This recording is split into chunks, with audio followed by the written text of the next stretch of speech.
The tagline being used in commercials for Star Wars The Force Unleashed is "May the Force blow your mind." And there are some elements of the Force in the game that are pretty mind-blowing. Unfortunately, the game that's been built around all your Force powers and all that stuff doesn't really take advantage of those powers as well as you'd like, so you don't really get to experience a lot of the mind-blowing stuff as often as you'd probably like. A boy?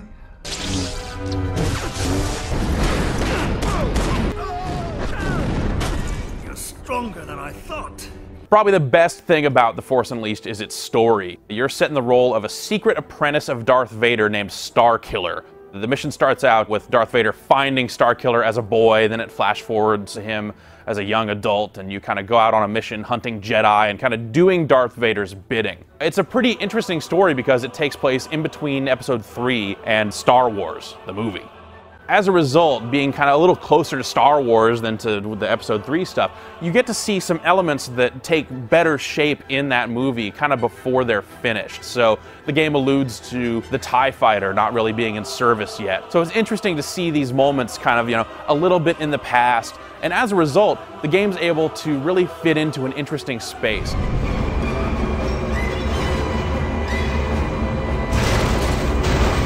The gameplay starts out being all about the Force. You start out a little first, this teaser level with Darth Vader gives you a little abilities where you get to use all of the game's powers. So you really get to see what you're going to be able to do later in the game. Then you take on the role of Starkiller, and you only get to use one power. Thankfully, it's actually the game's best power, and that's Force Lift. The things you can do with this, just picking up stormtroopers and telekinetically flinging them around, is one of the game's best moments.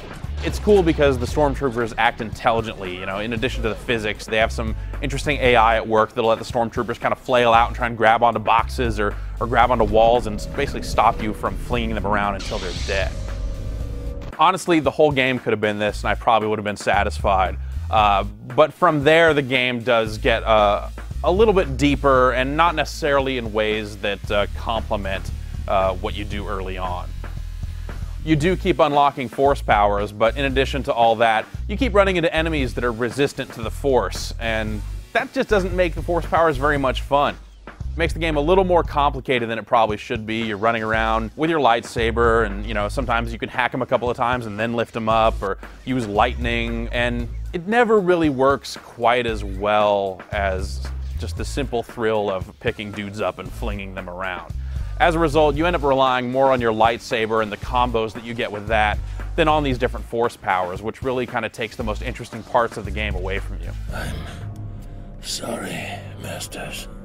The game also has a really weird tendency to flip back and forth on difficulty. It feels really uneven overall. It goes from, just mind-numbingly easy at the beginning of the game where you're, flinging guys around, to these weird moments where the game gets incredibly difficult to the point where you're just like, your health is just draining, you're dying over and over again, sitting through this loading screen. That just doesn't really feel fair. Fighting them off becomes more of an exercise in frustration because it's, use Force Repulse to knock them all down, take out the big guys while everyone else is knocked down, and as soon as everyone gets back up, do it again.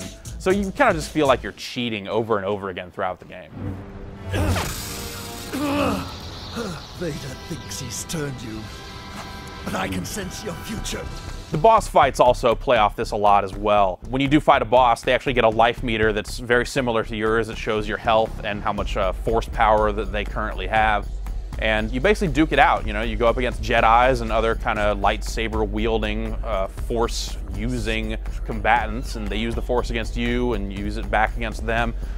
But there's never really a clear progression for these battles, or really a sign that, the tactics you're using are effective. You'll knock them over here and there, but then the same attack won't work again.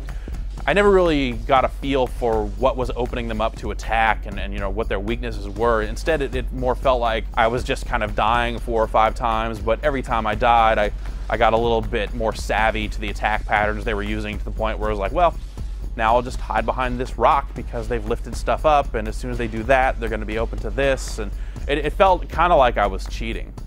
And it's that frustration factor that really brings the game down.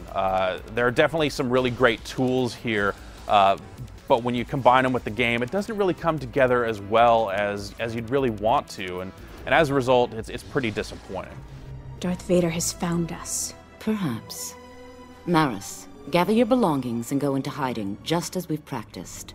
Do not return until I summon you. But Master, this is what I've been waiting for.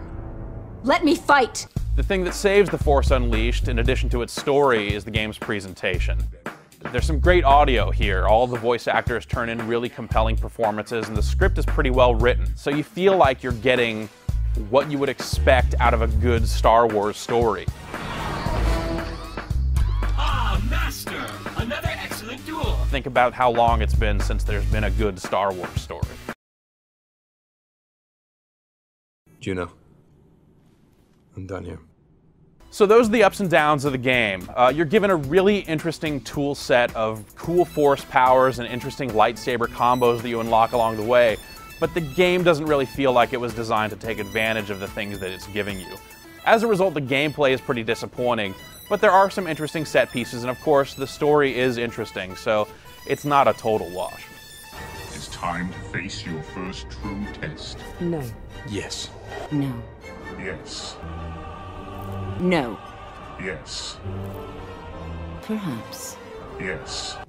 Juno, I'm done here.